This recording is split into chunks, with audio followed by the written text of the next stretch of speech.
জন্য বুদ্ধিমানের কাজ হলো জুমার দিন যখন আসবে বন্ধু, সব কাজ কমপ্লিট করে তুমি মসজিদে চলে যাও, যেন তোমার পিছুটা না থাকে। বলে কেন?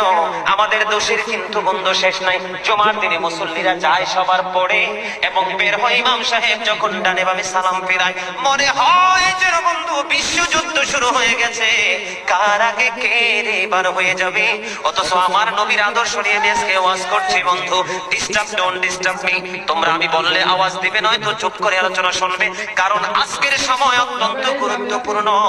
কারণ আমি যদি 5টা সময় 5 মিনিট সময় পাই, একটা হাদিস শোনাতে পারবো।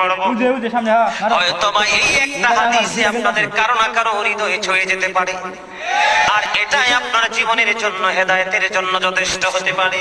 বন্ধু, মুসল্লিরা যায় রে সবার পরে, বের হয়ে আসে সবার আগে।